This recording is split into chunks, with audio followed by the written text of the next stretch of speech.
What I'd like to do, because we're going to be talking to people from a range of different roles, I would really like to understand, particularly in your current role in HR, but please draw upon your previous experiences.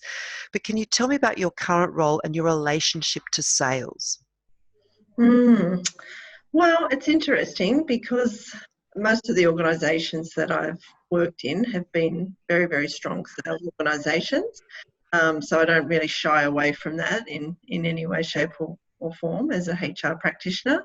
So I think the real benefit of someone like me in a sales organisation is I really get the business. I understand the criticality of the sales cycle and the time frames, both short and long term, that are so important for business success. And so what I do with that is I guess I weave the right sort of people strategies and particularly around talent and learning and things like that to fit in with that business cycle because, let's face it, we're all busy. We all need to do things in different ways these days, and we don't want to disrupt the natural ebb and flow of the sales organisation. So that's I guess, the bent that I bring into this business. Okay, so how do you actually view sales then as part of that whole business value chain? Because there's obviously many functions that HR has to get their head around. So where do you see sales as part of this business value chain? Well, there's the obvious frontline sales teams. So they're the ones sort of doing all the hard yards and developing the business. But in really complex matrix organisations like Canon, every part of the value chain is selling and influencing one another.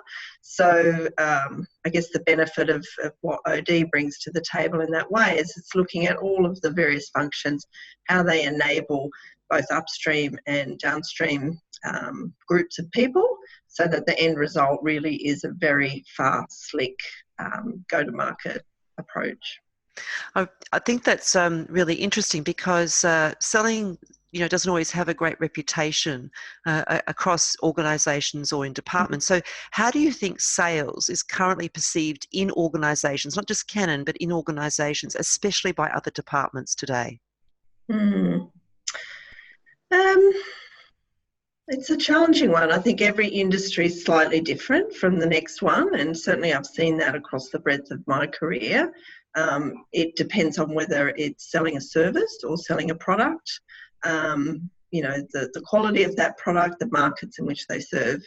But one thing we know for sure is the market is so disrupted and, the consumer, the whole B2B cycle, the rules of the game are constantly changing.